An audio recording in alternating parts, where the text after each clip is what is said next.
Derek, can we ask you what you took from the game first of all?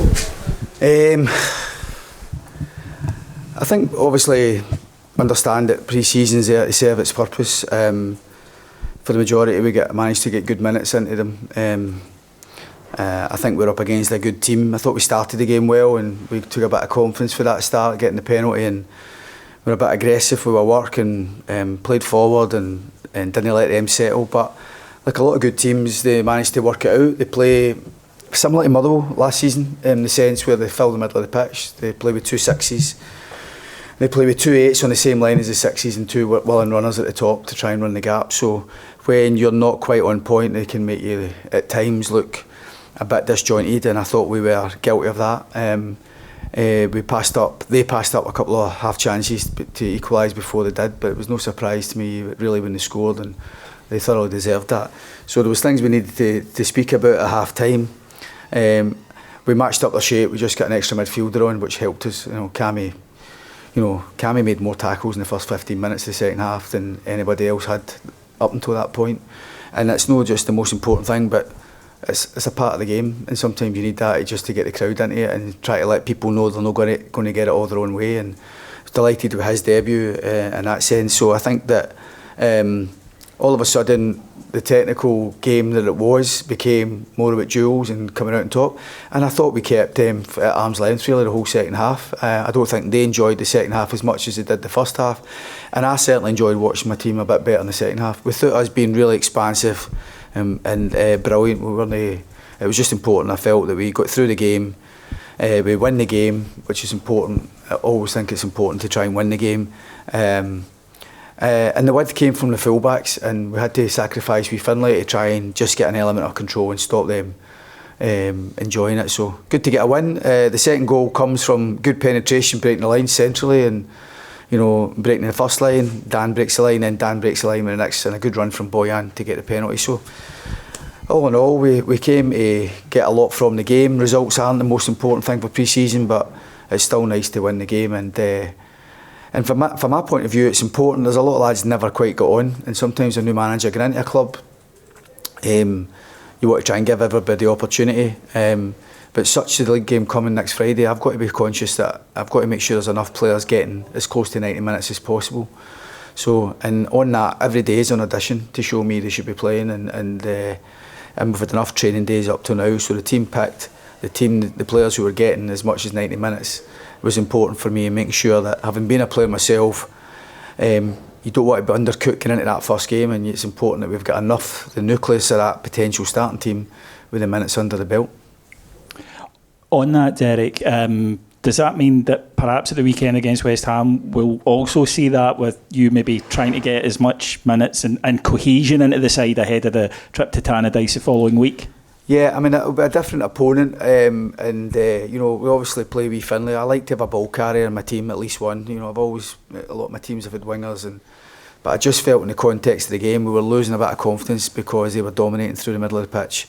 So West Ham, we'll start to have a look at them tonight and tomorrow and see, hopefully, as I say, you might get one or two who didn't start tonight playing this game on Sunday. But again, based on your question, you'll see a lot of players who played tonight playing again. Derek, you said a couple of days ago that you were hoping to have a couple of new faces in before this game. I think there's still speculation that Dragicevic is on his way. How close? Say that again. I'll leave that to you to take that one. How close are you to any other new arrivals coming? I think the recruitment team have been really aggressive, and we're clear in what we're trying to do in terms of the positions we've identified. It's clear for me we need a bit more in wider areas, and we could do with another defender in the building. Dujon had an injection in his ankle on Friday, and we were only going to put him on an emergency today. He's due to play against West Ham.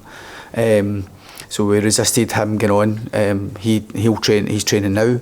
He'll do more work tomorrow and get himself ready for Sunday. So we're not overly blessed with defenders at the minute. We are looking and quite close to completing one or two things. I know I'd said we'll try to get one or two done for tonight. And I think we hit the post with one or two, but we're still close. I certainly think there'll be at least two in for Sunday's game, and hopefully another one next week before Dundee United. And I think that for us, it's like you want everybody ideally in as quickly as possible, but sometimes you've got to be patient as well, you know, and you don't want to blink too early, and there might be better options. So we've kind of tried to cover every eventuality, but I do think there's key positions that we could do with in the building now. And you know, normally when there's good players available, you're not only showing town, there's other teams that you're competing against. But the good thing from the board, and for me and the recruitment team, the board they're supporting, they've been really aggressive with what we're doing, at least giving us a chance to get good players here, and hopefully we'll see that. And just also the news before the game about the ban that came through from the SFA, can you just give us your reaction to that as well? Yeah, well, obviously at my hearing this afternoon, and I was pleased to put my points across, but you know, I don't agree with it, and the club don't agree with it, and I'm glad that as I say, we're going to appeal against that. But with it being an appeal process, I'm reluctant and reticent to say any more on that. Derek Tel-Ascott is not a player you've had much time to work with, but he's quite bright tonight. Is he someone you think you can get a bit more out of this season compared to last season? Well, I think I can, but also Tello's got to get that from himself as well. I mean, when you look at him, he's so smooth, and he looks every part of footballer. You know, the size, the technique, the speed. You know, we just need to try and get him at his best, week in, week out. There's a few like that, to be honest. I think there's a few players who, from their best performance to their poorest performance, is too big a gap. We need to try and get Tello and others a wee bit more consistent. But sometimes, being young players and the size of the club and demand, sometimes you've got to work through that. And you know, that was the thing that disappointed me a wee bit in the first half. I thought we were really quiet as a team, and just kind of a bit laissez-faire and a bit kind of feeling sorry for ourselves walking in at half time, and that's not going to get the job done. And we needed to make sure that we galvanise each other. Football's not always sunshine and rainbows. Sometimes you've got to dig deep and be more aggressive, and players like Tello and others need to fight through that and show their capabilities. And sometimes in a technical game, these games are a bit easier to show, and other times when you're not getting all your own way, you're going to have to dig deep. But Tello, without question, has got huge potential, and it's up to us and him to get it out himself. Derek, Rangers manager, standing on the touchline in the suit and the brown brogues. Finally, for you, how did that feel? Yeah, it felt nice. I'm not going to lie about that. And you know, I've thought about it all day. It's been a bit of an unusual day because I was involved in my hearing. But you know, obviously, when I'd thought about that moment for a long time, you know. But again, you allow yourself maybe to think about it momentarily. It's not something you're completely obsessed with when you're in the job. And I'm more concerned about getting players in and the responsibility I've got. I'm fully aware of the weight of this job and how much I want to do it well. So I'm more thinking about that than having that kind of little moment to myself. But of course, for myself and my family, it was nice, of course. Sorry, Derek, just on the hearing today, I know you can't say too much, but is it important that managers like yourself feel as though they can speak their mind without kind of crossing the line? Because, you know, you're kind of in a situation at the end of last season with a lot kind of happening. Is it important that guys like yourself going forward can actually say what you think? I've been a manager for 19 years now, and part of my job is you've got to, you know, you're going to be asked on contentious decisions and all the rest of it. But I've never wanted to make it ever personal, and you know, and for me the decision was wrong, and I feel as though I made my points at the appeal today. But I do think in general, you know, it's broadcasters pay a lot of money to hear managers' reaction.